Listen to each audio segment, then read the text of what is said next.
ಕೊಡಗು ಜಿಲ್ಲೆಯಾದ್ಯಂತ ಕಳೆದ 2 ದಿನಗಳಿಂದ ಭಾರಿ ಪ್ರಮಾಣದಲ್ಲಿ ಮಳೆ ಆಗ್ತಾ ಇದೆ. ಇದರಿಂದಾಗಿ ಸಹಜವಾಗಿ ಕೊಡಗು ಜಿಲ್ಲೆಯ ಜನಜೀವನ ಕೂಡ ಅಸ್ತವ್ಯಸ್ತವಾಗಿದೆ. ಅಂದರೆ ಭಾರಿ ಪ್ರಮಾಣದಲ್ಲಿ ಮಳೆ ಆಗ್ತಾ ಇರೋದರಿಂದ ಜಿಲ್ಲೆಯ ನದಿ ತೊರೆಗಳು ಉಕ್ಕಿ ಹರಿತಾ ಇದೆ. ಹಾಗಾಗಿ ಈ ಕಾವೇರಿ ನದಿ ಉಕ್ಕಿ ಹರಿದಿರೋದರಿಂದ ಈ ಮಡಿಕೇರಿ ತಾಲೂಕಿನ ಭಾಗಮಂಡಲ ಗ್ರಾಮ ಸಂಪೂರ್ಣ ಜಲಾವೃತ ಆಗಿದೆ. ಇಲ್ಲಿಯ ಪ್ರಸಿದ್ಧ ಬಗಂಡೇಶ್ವರ ದೇವಾಲಯದ ಮೆಟ್ಟಿಲವರೆಗೂ ಕೂಡ ಈ ಕಾವೇರಿ ಬಂದಿರುವುದನ್ನು ನಾವು ನೋಡ್ಬೋದು. ಅಂದರೆ ಸಾಮಾನ್ಯವಾಗಿ ಜೂನ್ ಮೊದಲ ವಾರದಲ್ಲೇ ಪ್ರವಾಹ ಬರುವುದು, ಈ ಥರ ಇಲ್ಲಿ ಮುಳುಗಡೆ ಆಗೋದು ಆಗ್ತಾಯಿತ್ತು. ಆದರೆ ಈ ಬಾರಿ 2 ತಿಂಗಳ ಕಾಲ ಈ ಮುಂಗಾರು ಮಳೆ ಏನೋ ಒಂದು ವಿಳಂಬ ಆಗಿತ್ತು. ಹಾಗಾಗಿ ಈ ಪ್ರವಾಹದಂತೆ ಯಾವುದೇ ಸಮಸ್ಯೆ ಆಗಿರಲಿಲ್ಲ. ಆದರೆ ಇವಾಗ ಈ ಭಾಗಮಂಡಲ ವ್ಯಾಪ್ತಿಯಲ್ಲಂತೂ ಕಳೆದ 24 ಗಂಟೆಗಳ ಅವಧಿಯಲ್ಲಿ ಸುಮಾರು 400 ಮಿಲಿಮೀಟರ್ವರೆಗೆ ಮಳೆ ಆಗಿದೆ. ಅಂದರೆ ಭಾರಿ ಪ್ರಮಾಣದಲ್ಲಿ ಮಳೆ ಆಗಿದೆ. ಹಾಗಾಗಿ ನದಿ ಯಾವುದು, ಗದ್ದೆ ಯಾವುದು ಕೂಡ ಗೊತ್ತಾಗಲ್ಲ. ಅಷ್ಟರ ಪ್ರಮಾಣದ ದೊಡ್ಡ ಮಟ್ಟದಲ್ಲಿ ಇಲ್ಲಿ ನದಿ ತುಂಬಿ ಹರಿತಾ ಇರೋದನ್ನು ನೋಡ್ಬೋದು.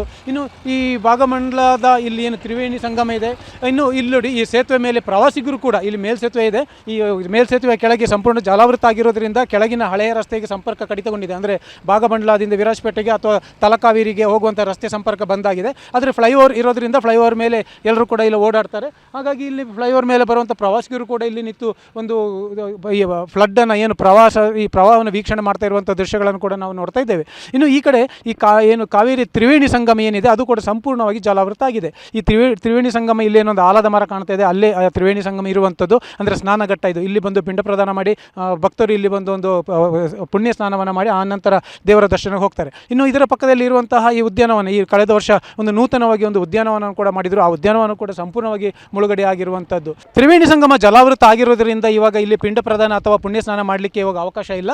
ಹಾಗಾಗಿ ಇಲ್ಲಿ ಬರುವಂತಹ ಭಕ್ತರು ಏನಿದ್ದಾರೆ ಅವರು ಸದ್ಯ ಈಗ ಈ ಸೇತುವೆ ಮೇಲೆ ನಿಂತು ಈ ಬಗಂಡೇಶ್ವರನ ದರ್ಶನ ಮಾಡ್ಕೊಂಡು ಹೋಗಬೇಕು. ಇಲ್ಲಿಂದ ಸೀದಾ ತಲಕಾವೇರಿಗೆ ಹೋಗಿ ಇನ್ನು ವಾಪಸ್ ಬರುವಷ್ಟರಲ್ಲಿ ಎಲ್ಲಾದರೂ ನೀರು ಇಳಿದಿದ್ರೆ ಮಾತ್ರ ಅವರಿಗೆ ಇಲ್ಲಿ ಬಗಂಡೇಶ್ವರನ ದರ್ಶನ ಆಗುತ್ತೆ. ಆದರೆ ಇವತ್ತು ಆರೆಂಜ್ ಅಲರ್ಟ್ ಇರೋದ್ರಿಂದ ಮಳೆಯೂ ಕೂಡ ಜಾಸ್ತಿ ಇರುತ್ತೆ. ಹಾಗಾಗಿ ಸದ್ಯಕ್ಕೆ ಇವತ್ತಿನ ಮಟ್ಟಿಗೆ ಬಗಂಡೇಶ್ವರನ ದರ್ಶನ ಕಷ್ಟ ಸಾಧ್ಯ ಅಂತಲೇ ಹೇಳಬೇಕಾಗುತ್ತೆ. ಕ್ಯಾಮರಾಮನ್ ನವೀನ್ ಜೊತೆ ಗೋಪಾಲ್ ಸುಮಯ್ಯ, TV9 ಕೊಡಗು.